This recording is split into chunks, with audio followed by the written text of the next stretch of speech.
Tu palabra es como aceite sobre mis heridas. Estás escuchando La Palabra de Verdad con el pastor Martín Portillo. Y el calor en el invierno. Tu palabra.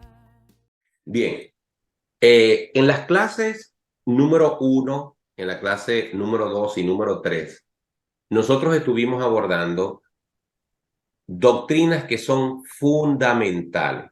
Acuérdense que este curso pretende dos objetivos: conocer las doctrinas fundamentales para poder entender la doctrina, para poder entender el evangelio y poderlo presentar. Porque muchas veces no nos atrevemos a evangelizar porque no sabemos qué es lo que estamos hablando, ni siquiera sabemos con certeza qué es lo que creemos y por qué lo creemos. Ya hemos hablado de Dios como Padre, hemos hablado de Dios como Hijo y hemos hablado del Espíritu Santo. Ahora bien, una vez que hemos hablado de la persona más importante del universo, que es Dios, tenemos que hablar de la contrapartida, que es el hombre, que somos nosotros, que es el género humano, la humanidad. Muy bien. Lo primero que tenemos que decir es que el concepto de lo que es el hombre depende de la perspectiva de quien da esa definición. El hombre tiene su propia opinión. Entonces, la primera pregunta que vamos a contestar hoy es la siguiente: ¿quién es el hombre según el hombre? ¿Qué concepto tiene el hombre de sí mismo? Tenemos que abordar esto en forma general porque no podemos hacer un estudio filosófico de todas las opiniones acerca del hombre que existen. Básicamente, las vamos a concentrar todas en lo que se conoce como la teoría de la evolución.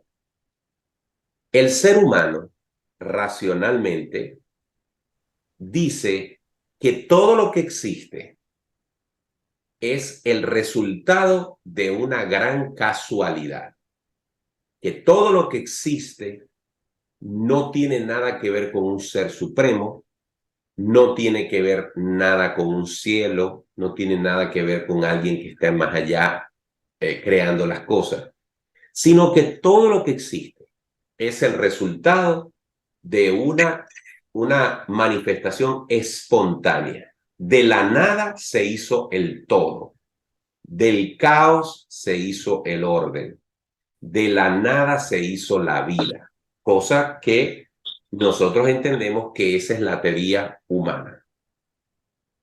Hay tres elementos en el universo, que son el tiempo, la materia y el espacio. El tiempo, la materia y el espacio. Estos tres elementos, materia, tiempo y espacio, hubo una época en que no existieron. Es decir, aún el más ateo de los ateos reconoce que hubo una época en la que no hubo un tiempo, es decir, lo que llamamos el cronos. El tiempo como lo conocemos, hubo un momento en que no existió. Porque si existió, surge una pregunta: ¿quién creó el tiempo?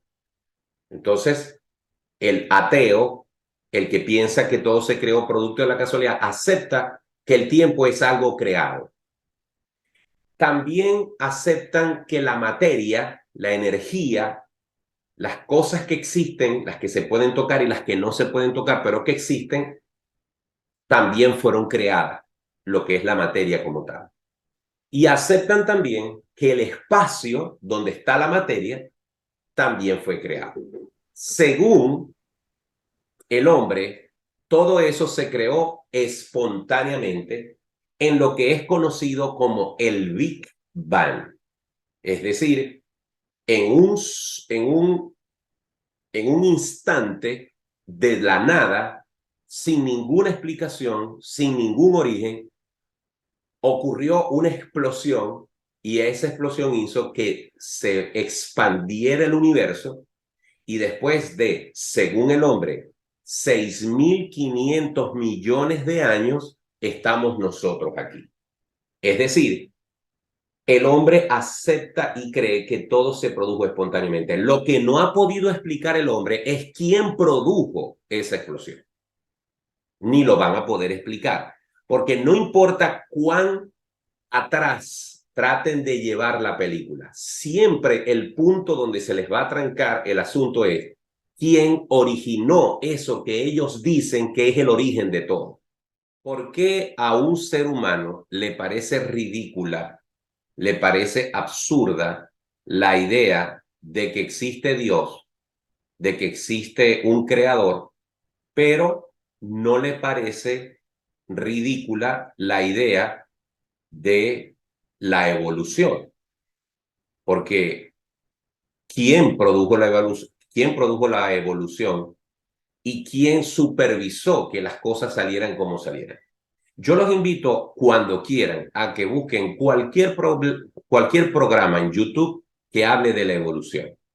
Y se van a dar cuenta que las palabras más comunes en esa narración del documental, cualquiera que sea, va a ser casualmente, eventualmente,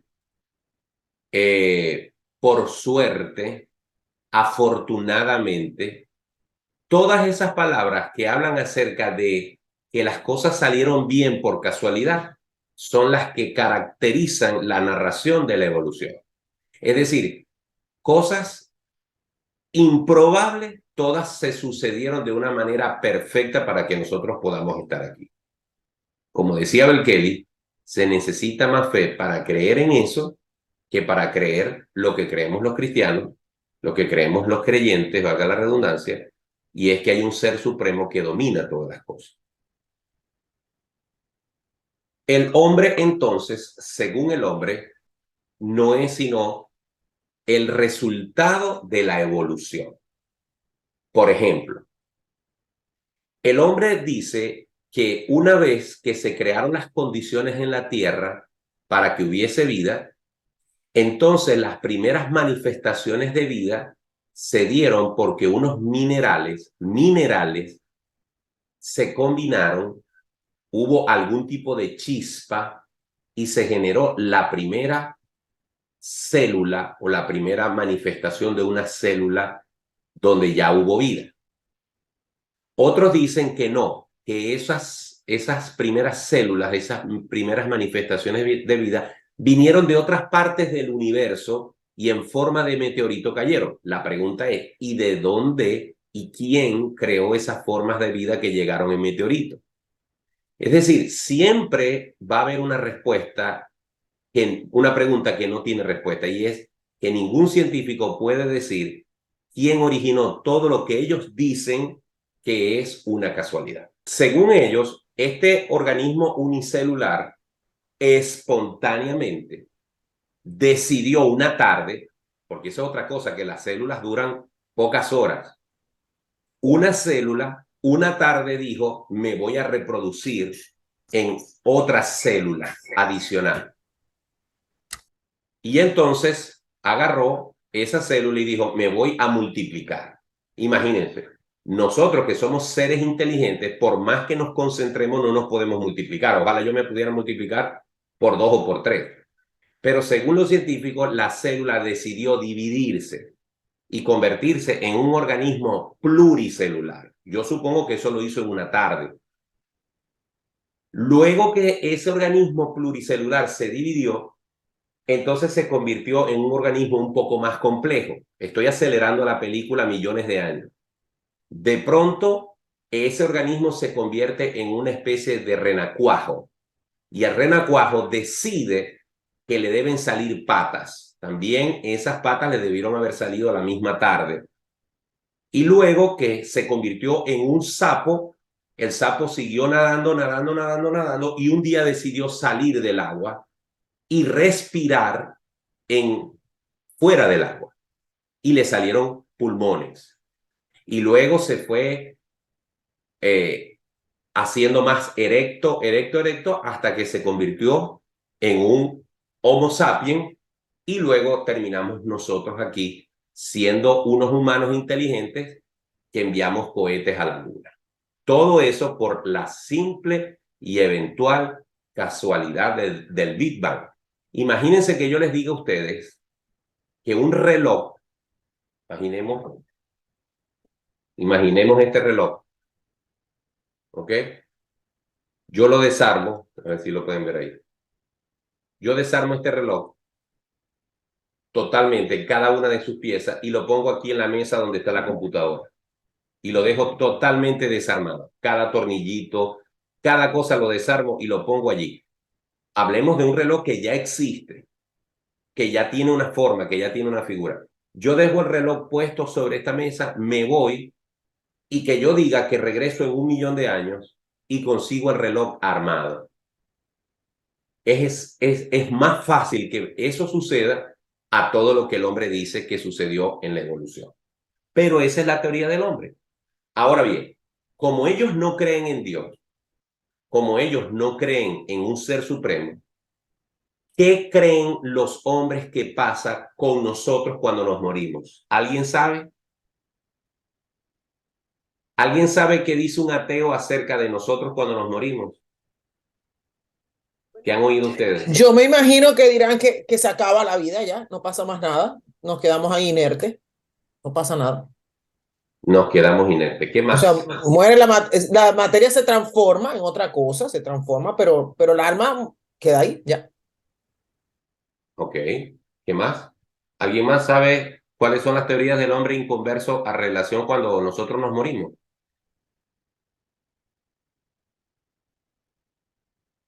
Hoy nadie quiere participar. A ver, adelante, Reiniela. ¿Cómo está, pastor? No Bien, sé ¿y si tú? los inconversos como tal, pero estoy hablando de los que No, los ateos, los que creen en la los ateos. evolución, los que creen en la evolución, los que creen que Dios no existe. ¿Qué creen acerca de la muerte cuando el hombre muere? No, iba a opinar lo que creen los que no son cristianos, pero... A ver, ¿qué cree Mirta, que viene de un país comunista?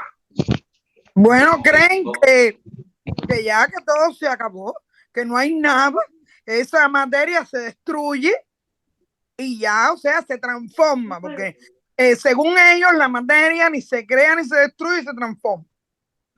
Pastor, Okay. yo tengo un... Adelante, José. Gracias, Mirta. ¿Cómo está, pastor? Saludos. Bien, ¿y tú?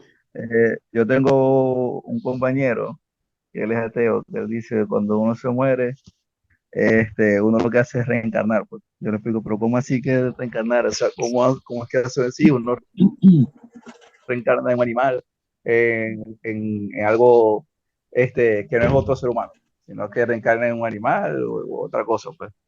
Sí. Yo digo, pero es que no tiene sentido, o sea, lo que estáis proponiendo o diciendo. Al menos, gracias, José, al menos el que cree en la reencarnación, aunque está muy, muy alejado de la verdad, al menos se diferencia del ateo en algo. Y yo quisiera saber si ustedes entienden cuál es esa diferencia. No sé si Davidson quería hablar. Estoy conectado del Wi-Fi del vecino, porque aquí no hay Wi-Fi. A ver, Davidson tiene problemas con el Wi-Fi. Ok, el ateo no cree que el hombre tiene un alma. El ateo no cree que el hombre tiene un espíritu. El ateo piensa que el hombre, que es simplemente el resultado de la evolución, es un animal más. Por lo tanto, cuando el hombre muere, no pasa nada porque no hay nada que tenga que pasar. Porque el hombre es simplemente un ser vivo, como una planta, como un animal, y cuando se muere, ahí todo se acaba. Por lo tanto, para el ateo no hay un más allá. Por cierto, Hugo Chávez lo dice en un video muy famoso. Eso de que hay un cielo y hay un más allá, mentira, dice Hugo Chávez. Todo es aquí, porque para el ateo, el concepto del alma y del espíritu es una falacia. ¿Por qué? Porque tendrían que aceptar que ese espíritu vino de alguien espiritual. La Biblia dice en Juan capítulo 4 que Dios es espíritu. Así que si un ateo acepta que el hombre, además de su cuerpo físico, de su materia, además de eso, dentro de él hay algo inmaterial, algo etéreo, algo espiritual, tendría que aceptar que hay un origen espiritual. No pueden aceptar eso. Por lo tanto, por si no lo sabían, Los ateos consideran que con la muerte se acaba todo y no hay absolutamente nada más.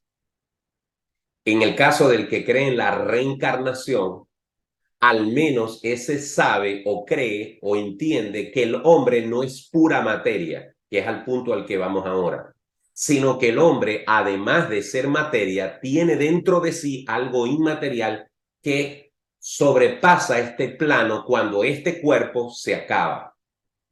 Y eso tiene fundamento bíblico, no la reencarnación, sino que el hombre no es solamente materia. Solamente quiero agregar unas citas bíblicas para la actitud necia del hombre que dice que Dios no existe. Salmo 10:4 dice, el malo, por la altivez de su rostro, no busca a Dios. No hay Dios en ninguno de sus pensamientos. Eso lo dice el Salmo 10:4.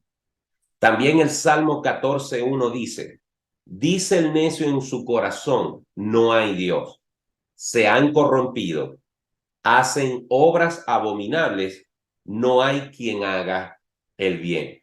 Y el clásico Romanos 1:18 dice, porque la ira de Dios se revela desde el cielo contra toda impiedad e injusticia de los hombres que detienen con injusticia la verdad, porque lo que de Dios se conoce les es manifiesto, pues Dios se los manifestó, porque las cosas invisibles de él, su eterno poder y deidad, se hacen claramente visibles desde la creación del mundo, siendo entendidas por medio de las cosas hechas, de modo que no tienen excusas, pues habiendo conocido a Dios, no le glorificaron como a Dios ni le dieron gracias, sino que se envanecieron en sus corazones y su necio corazón fue entenebrecido. Esa es la actitud del hombre inconverso que lo lleva a pensar que el hombre es simplemente un ser vivo que cuando se muere todo se acaba. Por lo tanto, el ateo no tiene necesidad de conocer a Dios,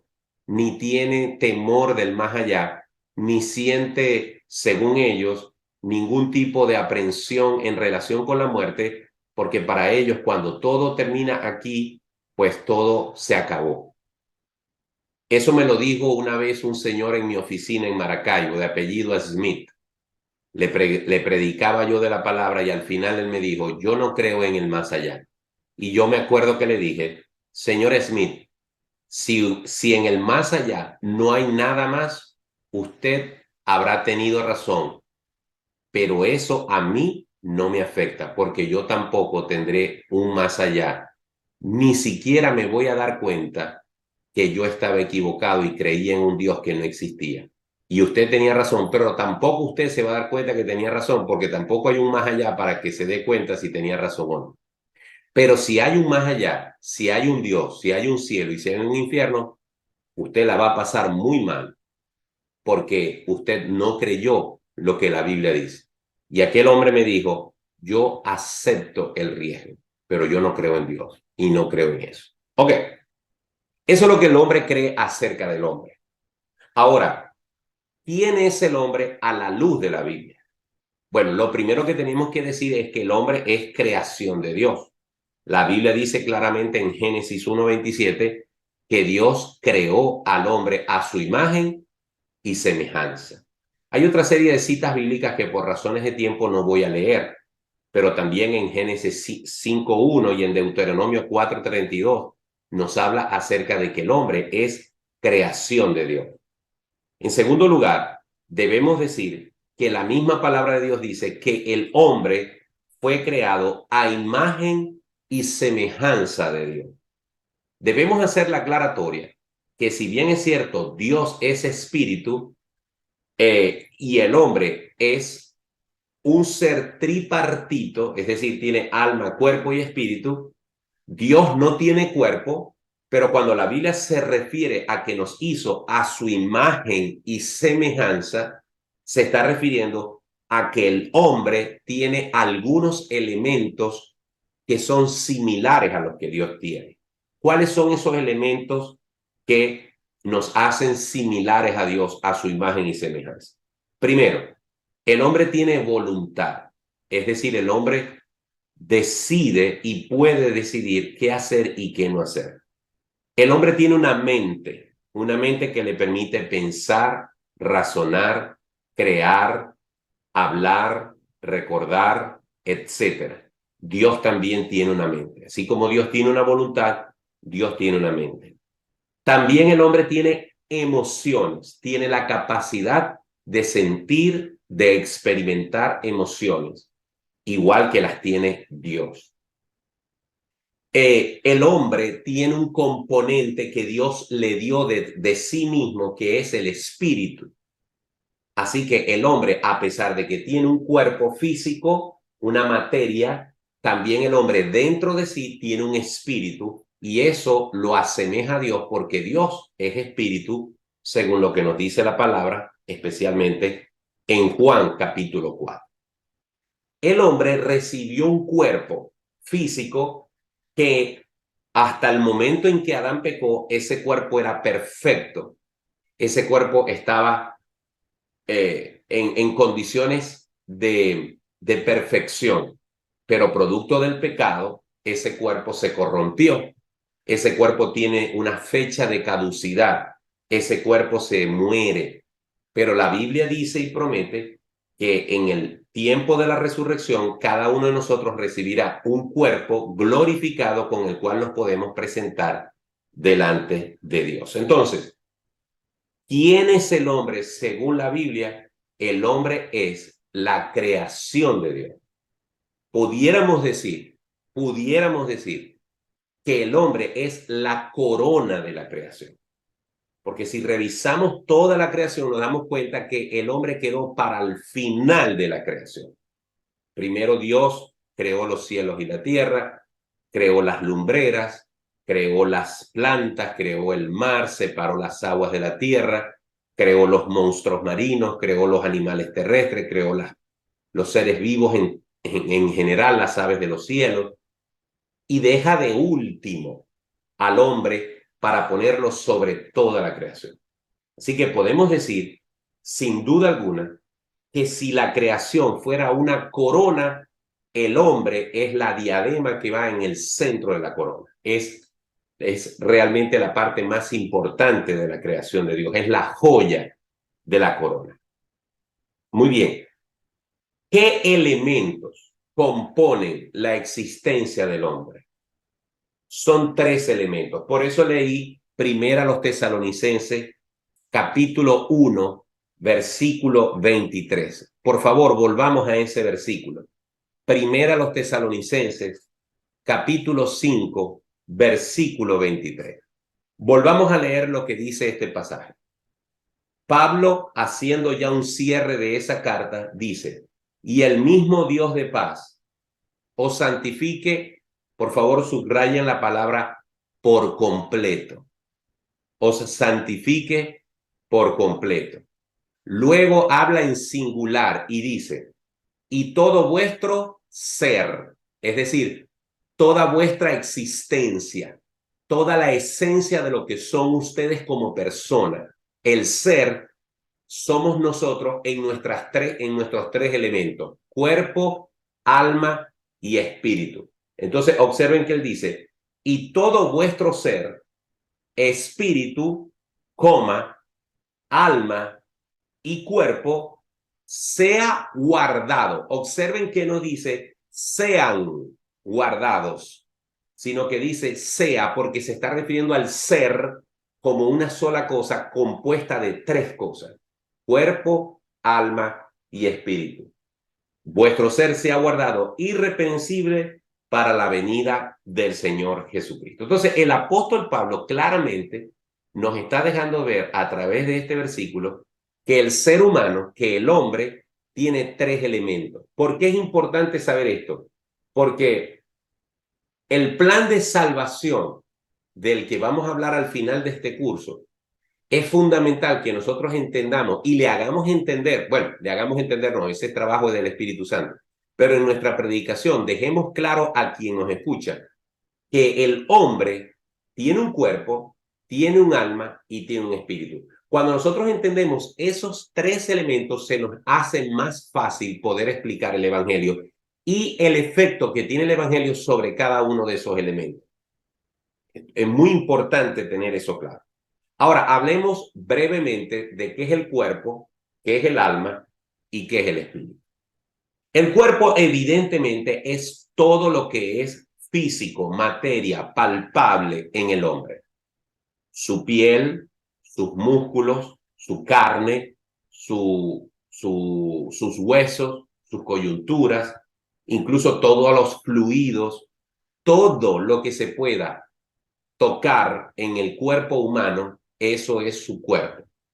Ese cuerpo, como lo dije, Adán tenía un cuerpo perfecto, eterno, sin enfermedades, sin ningún tipo de limitaciones más allá de las que Dios le había dado en el plano físico. Sin embargo, ese cuerpo, producto del pecado, se corrompió. Ese cuerpo solamente será restaurado cuando venga la resurrección. Y quiero dejar algo claro. Tanto al final de los tiempos, tanto los creyentes como los impíos serán resucitados a un cuerpo que tendrán en la eternidad. ¿Escucharon eso? Tanto los creyentes como los impíos serán resucitados a un cuerpo que van a tener por el resto de la eternidad. Los creyentes serán resucitados a un cuerpo glorificado que les permitirá estar en la presencia de Dios, y los muertos impíos serán resucitados para luego ser echados en el lago que arde con fuego y azufre. Vamos a leer un momento Apocalipsis capítulo 20, versículo 5. Apocalipsis capítulo 20, versículo 5. Apocalipsis 20, versículo 5. Dice: pero los otros muertos no volvieron a vivir hasta que se cumplieron 1000 años. Esta es la primera resurrección. Y en el versículo 11 al 15 dice: y vi un gran trono blanco, y el que estaba sentado en él, de delante del cual huyeron la tierra y el cielo, y ningún lugar se encontró para ellos. Y vi a los muertos, grandes y pequeños, de pie ante Dios, y los libros fueron abiertos, y otro libro fue abierto, el cual es el libro de la vida. Y fueron juzgados los muertos por las cosas que estaban escritas en los libros, según sus obras. Y el mar entregó los muertos que había en él, y la muerte y el Hades entregaron los muertos que había en ellos, y fueron juzgados cada uno según sus obras, y la muerte y el Hades fueron lanzados al lago de fuego. Esta es la muerte segunda. Y el que no se halló inscrito en el libro de la vida fue lanzado al lago de fuego. Es decir, que van a haber dos resurrecciones. Una resurrección para vida eterna en la presencia de Dios, esos son los que hayan depositado su fe en Cristo, y una resurrección para muerte, para condenación eterna, para todos aquellos que no estén inscritos en el libro de la vida por haber rechazado el plan de salvación. ¿Ok? Ese es el cuerpo humano, la parte física. ¿Cómo está compuesto el cuerpo humano? Por todo lo que es materia. ¿Cuál es su destino? La muerte física. ¿Por qué? Porque pecó Adán en Edén y nos traspasó a todos la muerte física. ¿Qué nos espera en el futuro para este cuerpo que se va a descomponer si llegamos a morir antes de que Cristo venga? Si creíste en Cristo, te espera un cuerpo nuevo, un cuerpo glorificado. Si pecaste y moriste en pecado y no recibiste el mensaje de salvación, lamentablemente te corresponderá un cuerpo resucitado para recibir el juicio de Dios y estar separado de él para siempre en el infierno. No lo digo yo, lo dice la palabra. Ahora bien, además de que somos un cuerpo, tenemos una parte inmaterial. Esta idea es fundamental que la entendamos. El hombre tiene una parte física, que es la que creen los ateos, y tenemos una parte inmaterial, que es la que no creen los ateos. ¿Ok? Esa parte inmaterial está compuesta por dos elementos. Atención, la parte inmaterial del hombre, la parte etérea del hombre, la parte que no es física del hombre, tiene dos elementos, el alma y el espíritu. Algunos teólogos no comparten esta opinión. Algunos teólogos piensan que el alma y el espíritu es la misma cosa, solo que en la Biblia a veces cuando se está refiriendo a alma también se está refiriendo a espíritu, y cuando se está refiriendo a espíritu también se está refiriendo a alma. Ciertamente hay que reconocer que el concepto de alma y de espíritu es un concepto muy difícil de separar, y que sí es verdad que algunos versículos son un poquito tendientes a pensar que alma y espíritu es lo mismo. No nos vamos a ocupar en esta clase de ahondar en esos detalles porque nos meteríamos en un asunto teológico interminable. Lo que sí está claro es que la Biblia nos permite definir al alma y al espíritu como dos cosas separadas. Perdón, separadas no, distintas. Son iguales pero separadas. Perdón, rectifico. Están unidas, pero son distintas. ¿Por qué están unidas? Porque las dos son la parte inmaterial del hombre. ¿Por qué son distintas? Porque una cosa es el alma, una cosa es el espíritu, y es lo que vamos a ver ahora en este momento. ¿Qué significa el alma? El alma es la totalidad del hombre. En ella se condensa su mente, su voluntad, sus emociones, su persona, su personalidad, su forma de ser. Ese es su alma. El alma, a diferencia del cuerpo, no es materia, es inmaterial y está ligada al espíritu, aunque no son lo mismo. El alma expresa la totalidad de la persona del ser humano. Veamos algunos pasajes. Por ejemplo, Salmo 34:2. Salmo 34:2.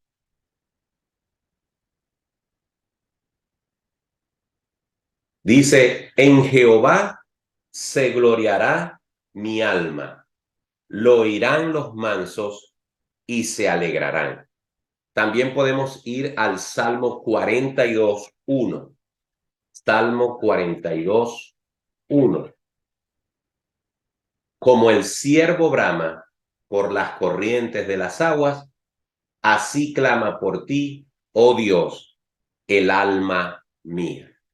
El alma es la persona. Voy a poner un ejemplo más. Lucas, capítulo 16, versículo 19 en adelante. El rico y Lázaro. El rico hacía banquete, Lázaro era un pordiosero tirado a la puerta lleno de llagas, los dos se mueren, y dice la Biblia que el Lázaro fue llevado por los ángeles al seno de Abraham. ¿Cómo es eso de que fue llevado si se murió? Porque la Biblia ahí se está refiriendo a que fue llevada su alma, su persona, su cuerpo lleno de llagas se quedó allá en el plano terrenal. Se opina, se piensa que ese tipo de personas eran echados en un sitio para que se quemara con la basura su cuerpo. Cuando Jesús dice, y Lázaro fue llevado por los ángeles al seno de Abraham, ¿a qué se está refiriendo con ser llevado? No se está refiriendo al cuerpo, se está refiriendo al alma de Lázaro. Su alma, su persona, su esencia como ser humano fue llevada a la presencia del seno de Abraham. Y dice el mismo pasaje, y el rico levantó sus ojos estando en gran tormento. Su cuerpo, el cuerpo del rico, ¿verdad? Quizás barrigón, gordo de todo lo que comía, porque hacía banquete todos los días, rosadito, se quedó en la tierra y fue sepultado, quizás con un gran velorio y un gran ataúd y muchas flores, pero el cuerpo se quedó allá. Pero él, su alma, estaba en el Hades, en un gran tormento, y vio a Lázaro de lejos. ¿Cómo reconoció a Lázaro?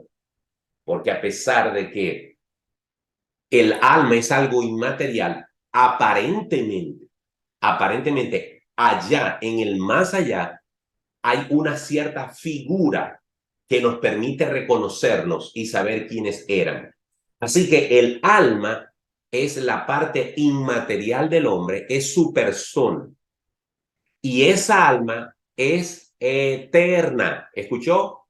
El alma es eterna. Si bien es cierta, el alma tuvo un origen, una razón de ser, un momento cero, donde Dios creó esa alma.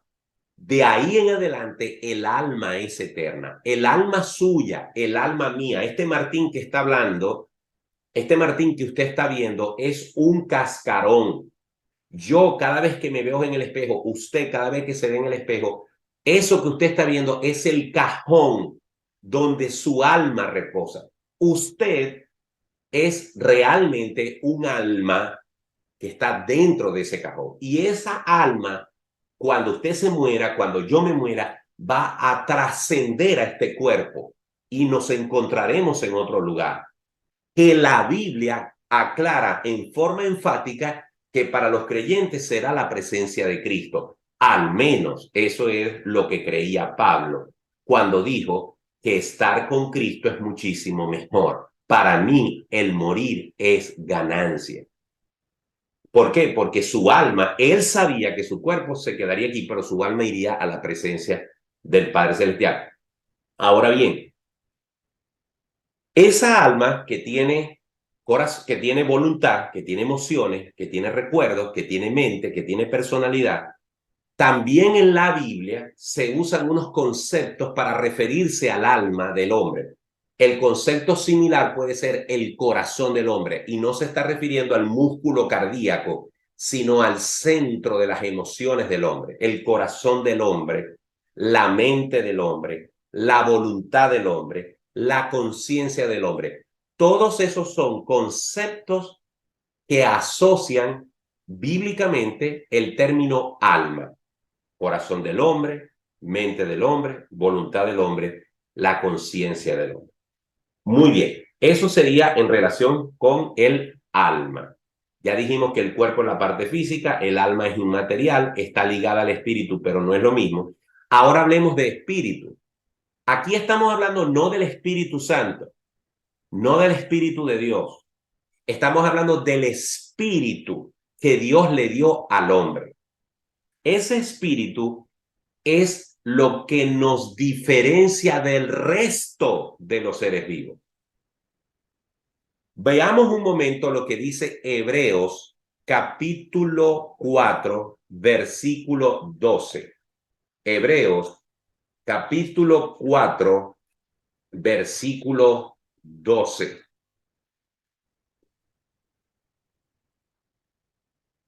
Dice: porque la palabra de Dios es viva y eficaz y más cortante que toda espada de dos filos y penetra hasta partir el, ¿qué? Alma y el espíritu. ¿Se dan cuenta? Alma y espíritu son dos cosas distintas, pero están en el mismo plano de lo inmaterial, de lo que no se puede palpar. Están juntas dentro del hombre. Alma es una cosa, su voluntad, su mente, sus emociones, su personalidad. Espíritu, lo que nos hace semejantes a Dios y que los perros no tienen, las ballenas no tienen, los gatos no tienen, los árboles no tienen, que es el espíritu. Lo que nos asemeja a Dios es que Dios nos dio un espíritu. Veamos lo que dice Santiago, capítulo 2, versículo 26. Santiago 2:26 dice: porque como el cuerpo sin espíritu está muerto, así también la fe sin obras está muerta. Por lo tanto, el espíritu es lo que le da vida al hombre. ¿Ok? Sigamos adelante hablando del espíritu. El espíritu es inmortal igual que el alma. Aunque tuvo un origen en el tiempo, este espíritu seguirá su existencia por la eternidad. Vayamos un momento a Eclesiastés 12:7. Eclesiastés 12:7.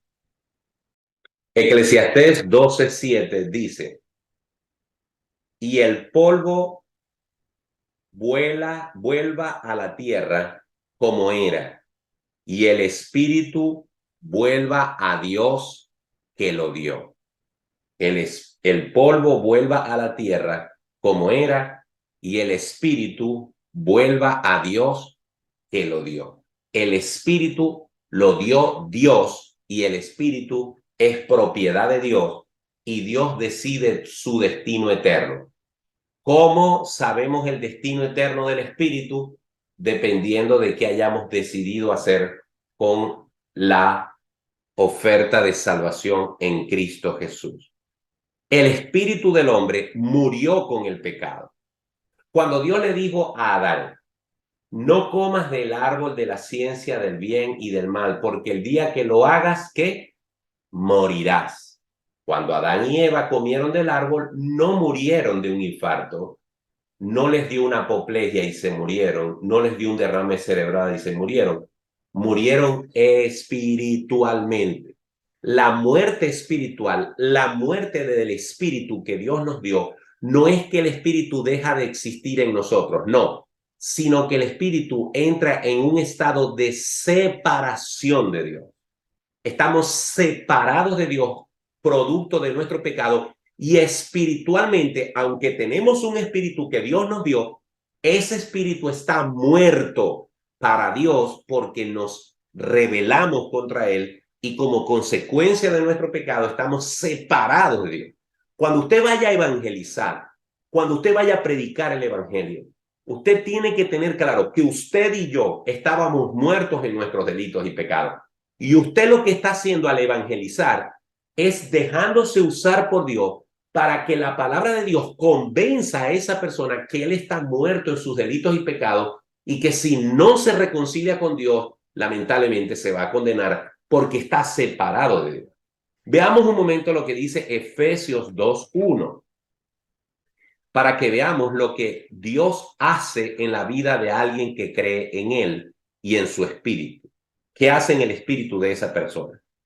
En Efesios 2:1 dice, y Él, refiriéndose a Jesús, y Él os dio vida a vosotros cuando estabais muertos en vuestros delitos y pecados.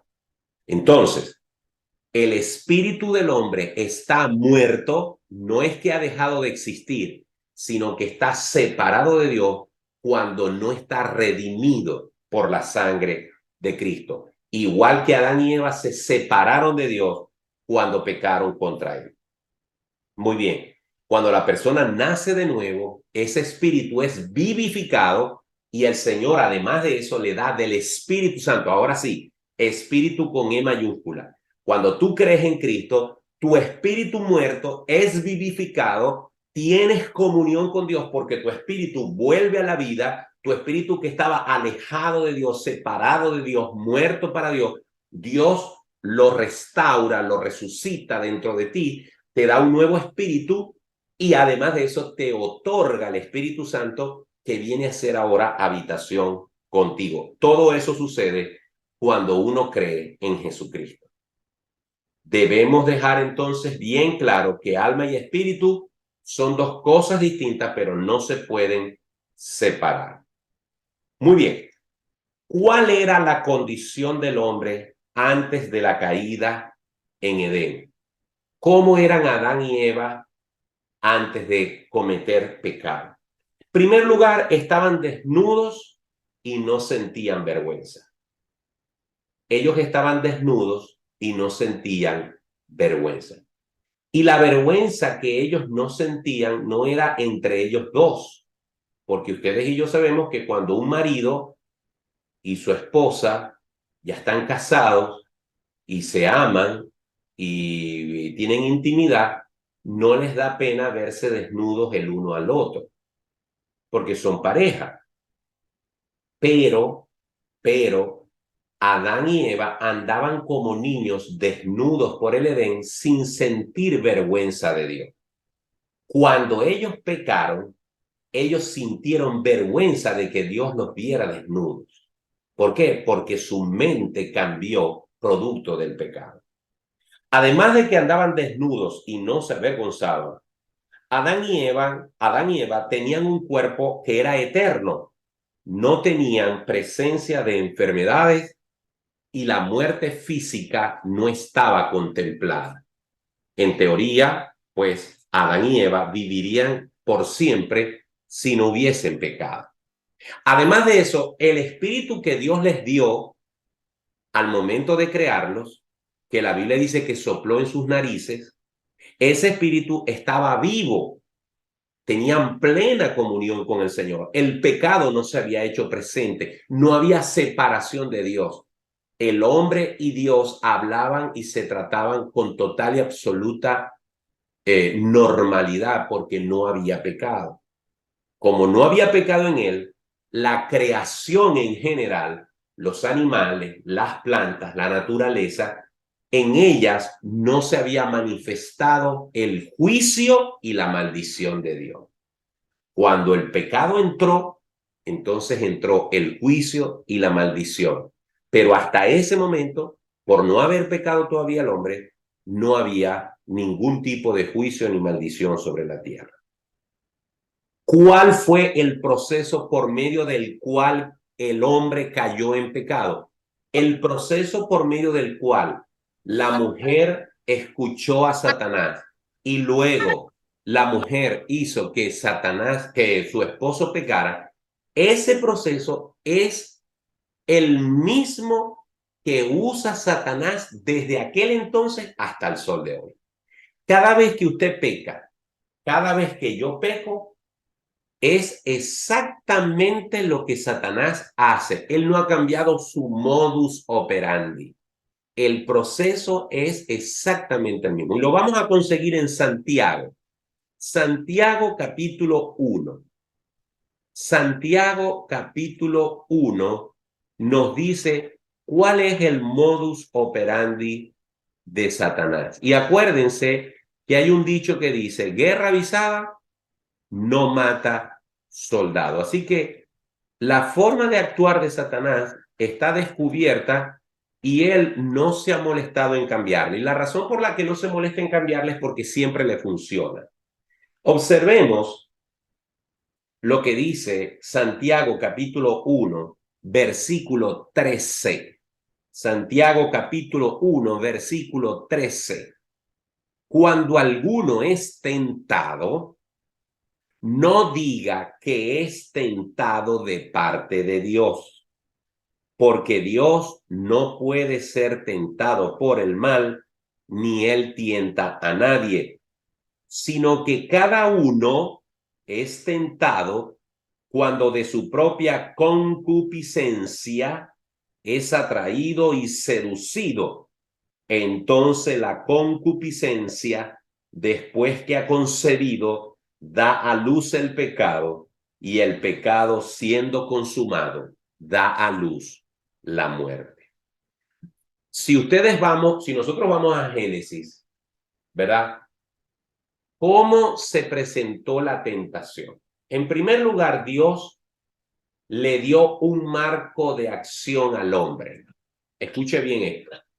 Dios le dio un marco de acción al hombre. Dios le puso los límites al hombre. Dios le cantó la zona al hombre. Dios fue claro y específico en decirle lo que estaba mal y lo que pasaría si se empeñaba en desobedecer sus instrucciones. El hombre no puede decir que Dios lo tentó. El hombre no puede decir que Dios es responsable de que él haya pecado porque creó las condiciones para pecar. No. El hombre fue advertido y se le dio libertad absoluta, tanto así que Dios le dice, de todo árbol del huerto podrás comer. Libertad plena, absoluta. Solamente se le puso una sola condición específica, que comparado con el resto de su libertad era realmente nada. Pero también le fue dada una advertencia y se le dijo, porque ciertamente el día que me desobedezcas, el día que comas del árbol que te estoy diciendo que no comas, ese día morirás. Es decir, el hombre no puede decir, Dios no me dijo Dios no me advirtió, Dios no me puso al tanto. Pero entonces viene la tentación. Usted sabe qué está mal y qué está bien. ¿Cuál es la parte débil de su vida, hermano, hermana, que me está escuchando? Yo no sé. En el caso de Eva, parece ser que fue la codicia, el deseo de ser igual a Dios, el orgullo, la altivez, porque por ahí fue que la enganchó Satanás. En el caso suyo puede ser la ira, puede ser el enojo. En mi caso puede ser, no sé, mi carácter, cualquier otra cosa. Yo no puedo saber cuál es el área débil suya, pero créame que Satanás no va a perder tiempo en atacarlo a usted por su parte fuerte. Si usted es una persona que está clara que robar no es una opción para usted bajo ninguna circunstancia, ni que se esté muriendo de hambre, créame que Satanás no lo va a atacar por allí. Pero si su debilidad es la pornografía, si su debilidad es la lujuria, si su debilidad es la lascivia, si su debilidad es las cosas de inmoralidad sexual, pecado en el que todos o algunos o la mayoría hemos caído en algún momento de nuestra vida, y me incluyo, créame que por ahí Satanás va a enfilar su cañón. Entonces, él va a crear las condiciones para que usted caiga. ¿Y cuáles van a ser las condiciones? Las mismas que le creó Satanás a Eva. Le dijo, con que Dios os ha dicho que no pueden comer de ningún árbol del huerto. Satanás es el experto en invertir las cosas a su favor. Dios le dijo, de todo árbol del huerto podrán comer. Satanás dice, con que Dios les dijo que no pueden comer de ningún árbol del huerto. Entonces Eva, por supuesto, cae en la trampa y empieza a conversar con Satanás. Y empieza a debatir. No, eso no fue lo que dijo Dios. Dios lo que dijo es que de este árbol no podrán comer. Entonces Satanás aumenta la justificación, aumenta la argumentación. No se van a morir. Dios lo que está tratando es de confundirlos. El que tiene la razón soy yo. No le prestes atención a Dios. Dios es un egoísta que no quiere que ustedes sean como Él. ¿Por qué le vas a dar esa oportunidad a Dios? Tú tienes derecho a ser feliz. Tú tienes derecho a tener lo que Dios tiene. Y Dios sabe lo que es bueno y lo que es malo. Él lo que no quiere es que ustedes sean como Él. No sean tontos. Hagan lo que Él les está diciendo que no hagan, porque esa es la puerta a la felicidad. Y créanme que siempre la tentación se nos presenta con justificación y nuestro cerebro empieza a buscar razones y Satanás empieza a maquinar para que nosotros concentremos nuestro pensamiento en justificar nuestro pecado. Por eso Santiago dice en el versículo 14, sino que cada uno es tentado cuando de su propia concupiscencia. Concupiscencia es el deseo innato que yo tengo de hacer lo malo, de satisfacer mis necesidades. Y como Satanás sabe que yo tengo necesidades en mi carne, él puya, él estimula, él me motiva en mi carne y trata de estimularme, de motivarme por esos argumentos. Así que cada uno es tentado de su propia concupiscencia y es atraído, seducido, como el que está pescando, tira la carnada y cuando siente que el pez pica, empieza a traerlo suavemente, suavemente. No lo hace de un solo alón porque se le puede salir el anzuelo al pez. Entonces lo empieza a alar hasta que ya lo tiene fuera del agua. Así trabaja Satanás. Así que Satanás le montó conversación a Eva con una trampa, Eva argumentó con él y de ahí vino la conversación. Hasta que dice la escritura que Eva vio que el fruto era deseable, era codiciable y mordió y comió. Y luego le ofreció a su marido y su marido también pecó. Esa técnica le funcionó a Satanás en el Edén y la ha aplicado a través de la eternidad, de la humanidad. Lo hizo con Jesús. Fue a Jesús y lo tentó 3 veces. ¿Y cómo lo tentó las 3 veces? Con codicia, con una invitación a que él hiciera aquellas cosas a las que no había venido. Le ofreció los reinos del mundo si lo adoraba, le ofreció que tentara a Dios lanzándose para que los ángeles vinieran a rescatarlo, le ofreció que usara sus poderes para poderse alimentar del hambre que tenía. Pero dice la Biblia que Satanás fue resistido con la palabra por Jesús y no le queda otra cosa que huir. Como dice la Escritura, resistid al diablo y huirá de vosotros. Pero hay que resistir. ¿Ok? Ahora bien, esa fue la forma en la que el hombre fue arrastrado a pecar. ¿Cuál es la condición del hombre después que pecó? ¿Qué pasó después de eso? Bueno, en primer lugar, Adán y Eva y toda la generación de seres humanos posterior, tenemos conciencia de haber hecho lo malo. Todo el mundo sabe que ha hecho algo malo. No importa si vive en la tribu más inhóspita de la tierra. Todo el mundo sabe que ha hecho mal. Sabemos que Adán y Eva sabían que hicieron mal porque inmediatamente, dice la Escritura, le fueron abiertos los ojos y se dieron cuenta que estaban desnudos. Su desnudez natural, fluida, ahora le era incómoda porque sabían que a ese Dios santo ellos no se podían presentar en esa desnudez. Ahora sentían vergüenza, ahora sentían miedo, por eso se escondieron. Ahora sentían culpa. Cuando Dios los llamó, por cierto, hago un paréntesis. Si ustedes van a Génesis, capítulo 3, versículo 9. Repito, Génesis 3, capítulo 9, versículo 9. Después que ellos pecaron, ellos fueron y se escondieron de la presencia de Jehová entre los árboles del huerto. Hago el paréntesis por lo siguiente, porque dice, versículo 9, mas Jehová Dios llamó al hombre y le dijo, ¿dónde estás tú? Alguien podría decir, ¿por qué si Dios es omnipotente, omnisciente y omnipresente, por qué le pregunta a Adán, ¿dónde estás tú? Como que si no supiera.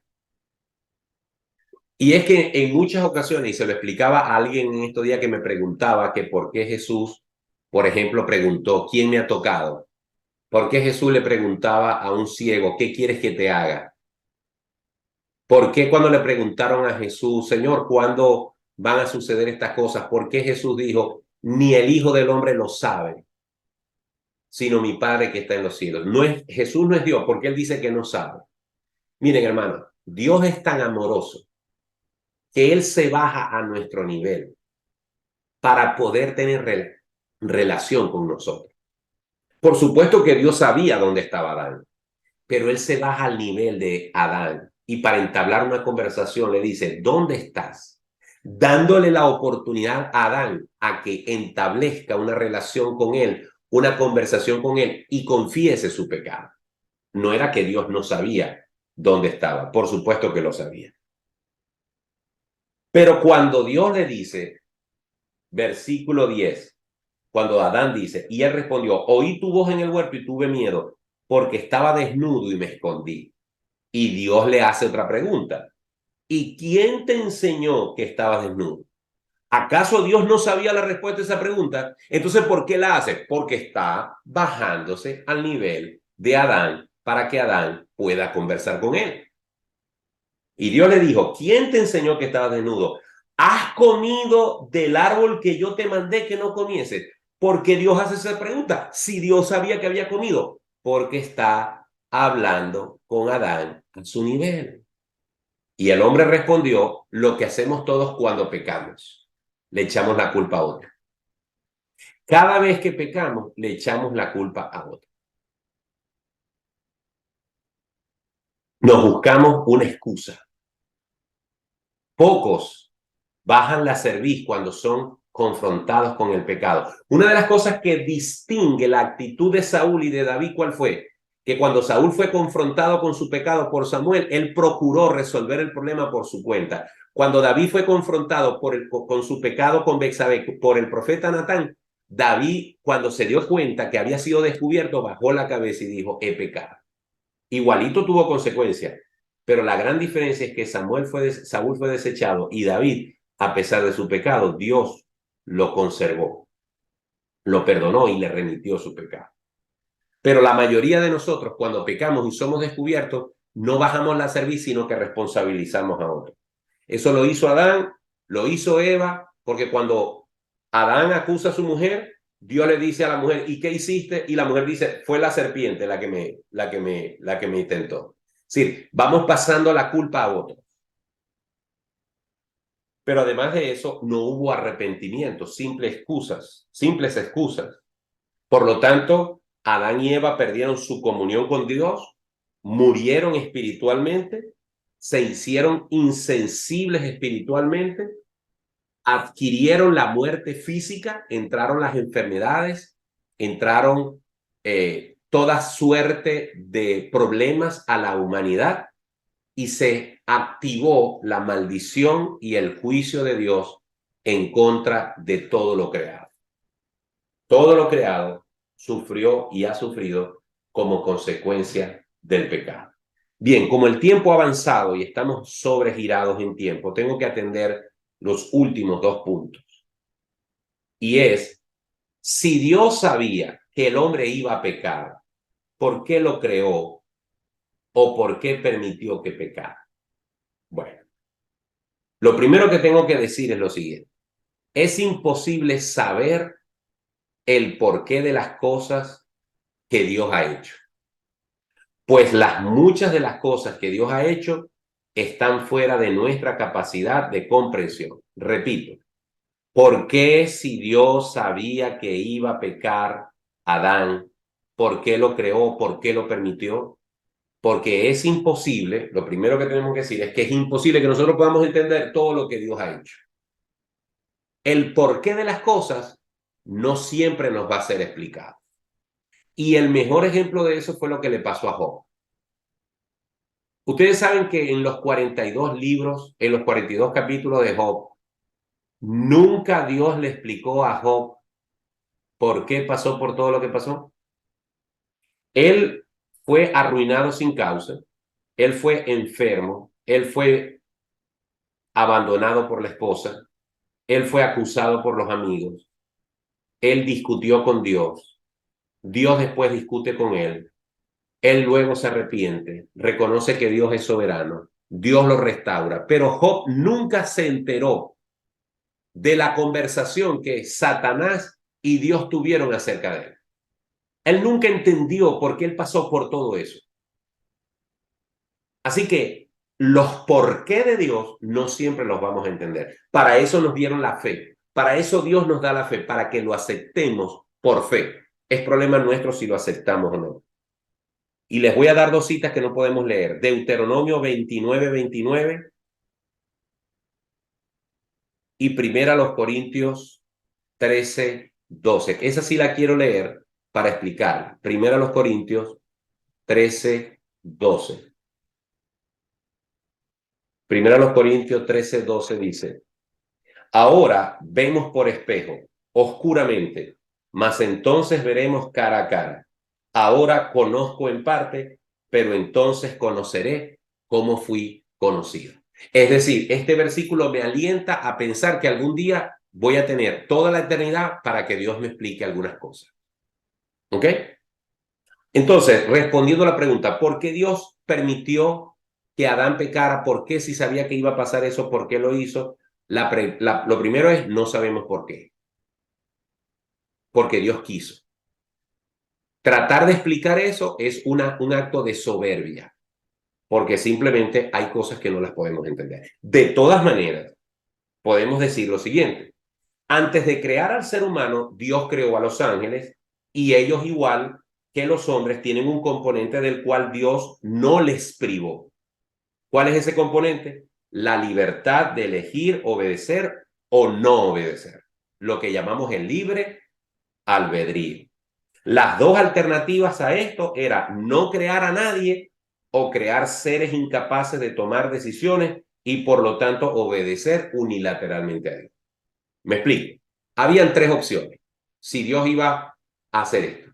No crea a nadie, ni a los ángeles que pecaron, porque Satanás pecó y fue echado del cielo. Él decidió desobedecer a Dios. Si Dios sabía que Satanás iba a pecar, ¿para qué lo creó? Porque él quiso, porque Dios quiso crearlo, sabiendo aún que Satanás iba a pecar. Pero ¿por qué Satanás pecó? Porque Dios le dio un don a Satanás y a todos los ángeles y a los hombres, y es, tú tienes la opción de desobedecerme o de obedecerme. Si Dios no nos da esa capacidad, ¿cuáles son las dos alternativas que quedan? No crear a nadie y no hay problema. Si no creo personas, no hay problema. Si no creo ángeles, no hay problema. Estoy yo, Dios solo. Y la otra alternativa es crear ángeles, crear seres humanos, pero ponerles un chip para que no hagan nada que yo no quiera. No permitirles salirse de ni una milésima de lo que yo diga. Entonces Dios hubiese creado manitís, hubiera creado marionetas, hubiera creado títeres. Así que de las tres opciones, Dios escogió evidentemente la opción, te voy a crear, te voy a dar libertad para que dentro de este marco de acción que yo te voy a permitir, tú decidas si coges a la derecha o coges a la izquierda. Y a Dios no le tomó por sorpresa lo que Adán hizo. Simplemente le dio la posibilidad de elegir. Dios sabía cuál iba a ser la elección y aún así lo permitió. ¿Por qué? Porque Él es soberano y Él hace como Él quiere. Ahora, así como algunos cuestionan a Dios, que por qué si Dios sabía que Adán iba a pecar, ¿para qué lo creó? ¿Por qué? ¿Por qué? Yo pregunto, si lo que estás pretendiendo es decir que Dios es malo porque creó al hombre sabiendo que iba a pecar, ¿por qué no detiene el mal, etcétera, etcétera?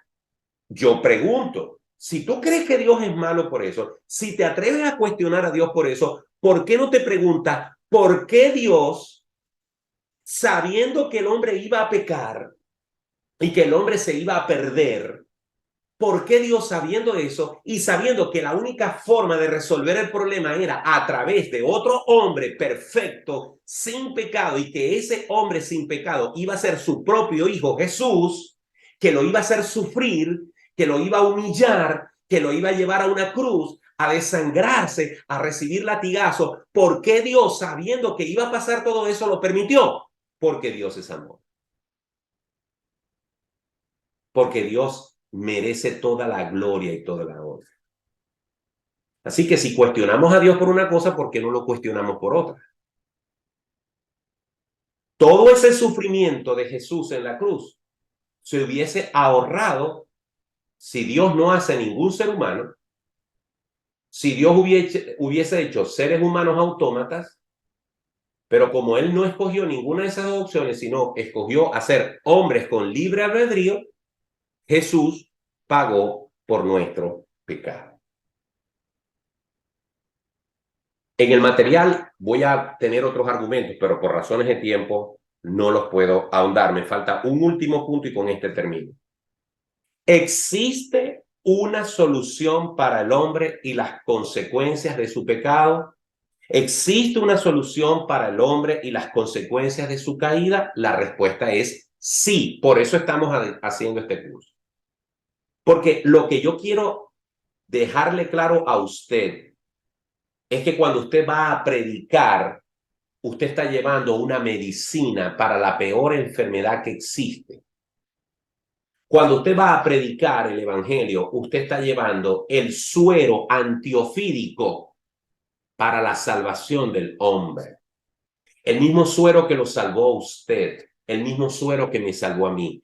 Pero hasta que usted y yo y el hombre que está allá afuera no entienda que pecaron contra Dios, que ofendieron a Dios, que están condenados por su pecado, como estuvo condenado Adán y Eva por su pecado, por su maldad, por haber desobedecido a Dios. Usted y yo estábamos en esa condición y los hombres que no tienen a Cristo están en esa condición.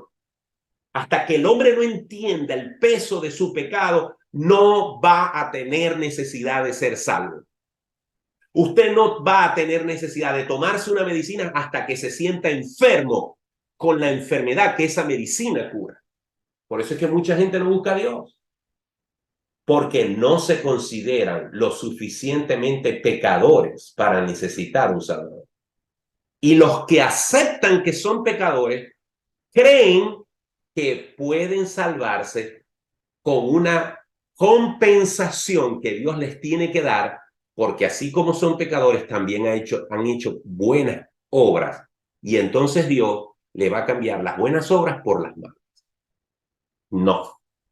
El pecado te mata y solamente volverás a tener vida si lo haces por medio de Jesucristo.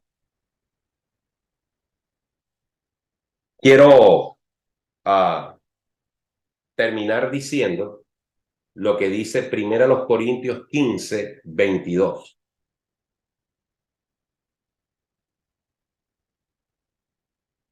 Primera a los Corintios 15, versículo 22. Para poder amarrar a Adán con Cristo. En 1 Corintios 15, 22 dice, porque así como en Adán todos mueren, también en Cristo todos serán vivificados. Repito, porque así como en Adán todos mueren, también en Cristo todos serán vivificados. Quiero dejar claro algo en este versículo.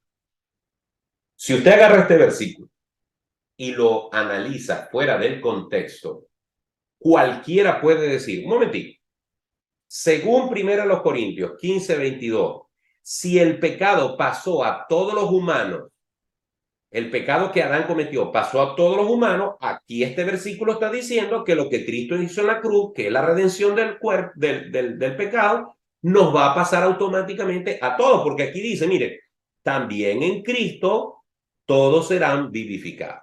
En Cristo. En Cristo.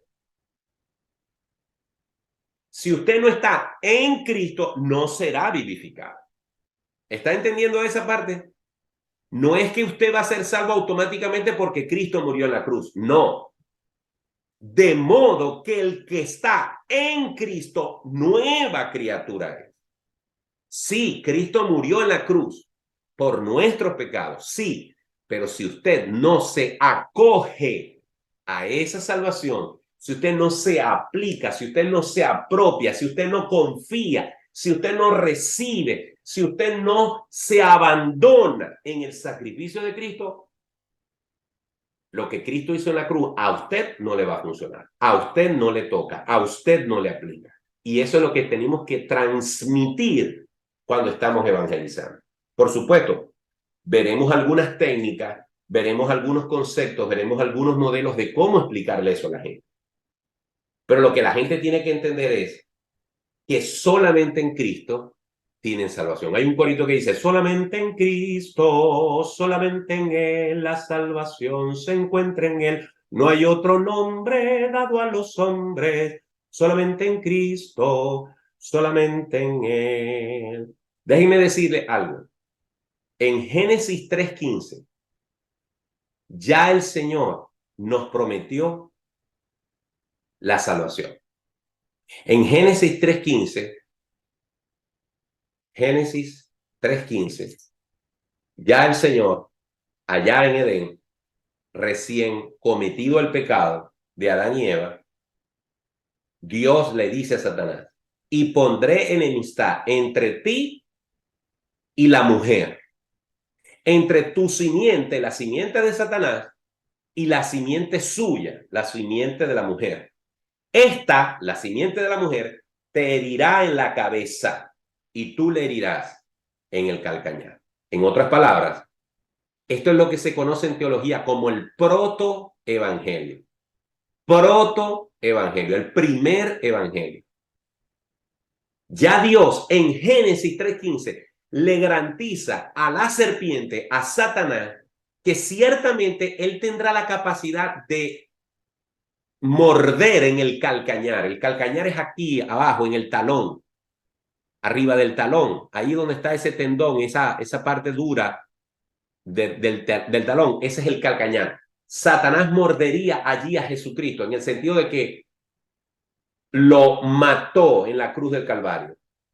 Lo que no sabía era que Jesús entregó su vida y la tomó otra vez. Que nada de lo que Satanás hizo fue porque Satanás lo venció, sino porque Dios así lo quiso y lo permitió.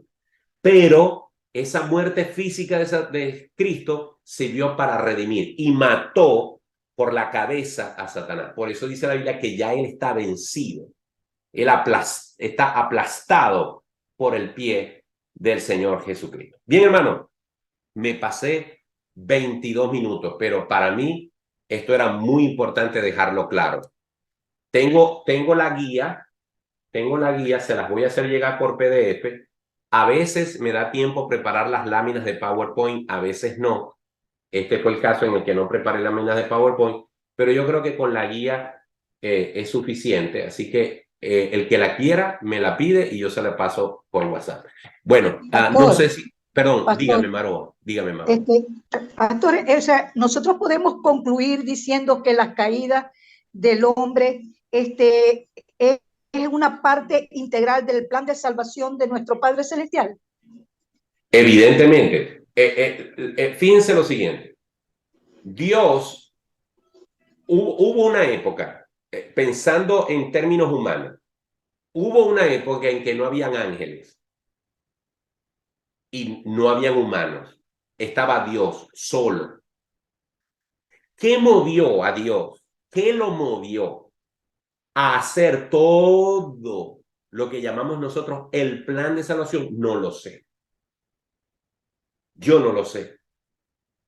Pero Dios, como creador de todas las cosas, decidió un día, voy a hacer unos ángeles. E hizo unos ángeles. Me imagino que no improvisando. Él tenía todo un plan. Y voy a hacer unos humanos. Y va a pasar esto y esto. ¿Cómo puedo yo, si yo creo que Dios es Dios, si yo creo que Dios es santo, si yo creo que Dios es todopoderoso, si yo creo que Dios hizo los cielos y la tierra y Él está mucho más allá de eso, ¿cómo voy yo a tratar de entenderlo perfectamente? No puedo, lo tengo que recibir por la fe. Pero bajándolo a nuestro nivel, sí, definitivamente cuando Dios creó el plan de salvación, Él sabía todas las cosas y nada se le ha salido de las manos. No ha sido una improvisación. Incluso hay teólogos que tratan de explicar las cosas de la Biblia en su mente humana diciendo que Dios se ha equivocado y ha enmendado, que Dios se ha equivocado y ha ido aprendiendo. Pero si eso es así, entonces Dios no es Dios. Dios es un Dios imperfecto. Así que yo simplemente me acojo y creo por fe que Él es soberano y que Él hace como Él quiere. Y le doy gloria y honra por eso. Así mi mente quiera cuestionarlo. Cada vez que yo quiera cuestionarlo, digo, fuera Satanás. Es lo que Dios dice y nada más. Hasta me salió en verso. ¿Alguien más? ¿Alguna pregunta, algún comentario? A ver, Ana. El espíritu, o sea, yo tengo en mente, se me vino a la mente la palabra espíritu de Zoe. Yo no sé en qué momento yo leí algo, pero no sé si es lo mismo cuando usted dijo que el espíritu, o sea, vuelve a Dios y que el destino eterno depende de lo que hicimos con la oferta de salvación. Entonces, ese espíritu que vuelve a Dios, el mismo espíritu Zoe, no sé, o sea, no sé por qué. Bueno, de verdad que eso de espíritu Zoe yo nunca lo había oído. No sé exactamente, tendría yo que ver a qué te refieres con eso de espíritu Zoe. Yo lo único que te voy a decir es lo siguiente. Mira lo que dice Génesis. Génesis. Ya va. En Génesis capítulo 2, ya finalizando la obra de creación, versículo 7, Génesis 2, verso 7, dice, entonces Jehová Dios formó al hombre del polvo de la tierra y sopló en su nariz aliento de vida, y fue el hombre un ser viviente. Solamente de todos los seres creados, el único ser que Dios sopló aliento en sus narices fue al hombre. Ni al león, ni al gato, ni a la cucaracha, ni al elefante, ni al pez, ni a las aves. El único ser al que Dios le hizo y sopló su espíritu fue en el hombre. Ese aliento, ese espíritu que nomás puede venir de Dios y que hace al hombre a su imagen y semejanza, cuando el hombre muere, ese espíritu le pertenece a Dios. Ahora bien, ¿qué pasa en el momento de la muerte? Ahora mismo, yo me muero. La teoría de algunos es que cuando yo me muera, la teoría de algunos, testigos de Jehová, adventistas y algunos evangélicos, la teoría de algunos es, tú te quedas dormido, te meten en una tumba y ahí te quedas inconsciente hasta el día final. Esa es la teoría de algunos. Ahí está, en esa tumba, tu cuerpo, tu alma, tu espíritu, tú no tienes conciencia de nada. Eso no era lo que creía Pablo. Eso no era lo que creía Esteban. Cuando Esteban estaba recibiendo las pedradas, miró al cielo, vio a Cristo sentado a la diestra del Padre y dijo, Señor, recibe mi espíritu. Él no creía que se iba a ir a dormir a la tumba. Y Pablo no creía que se iba a dormir a la tumba cuando dijo, para mí el morir es ganancia y estar con Cristo es muchísimo mejor. ¿Ok? Además, lo prediqué el domingo pasado en un mensaje que se llama, está en YouTube, lo pueden buscar en mi canal, Cristo viene y trae compañía. Dice 1 Tesalonicenses capítulo 4, versículo 14, traerá Dios con Jesús a los que durmieron en él. ¿Qué va a traer? Sus espíritus. ¿Ok? Entonces, cuando una persona muere en Cristo, su espíritu va a la presencia del Padre. El espíritu del inconverso, del impío, el que no aceptó a Jesús, según lo que dice Lucas capítulo 16, va al infierno.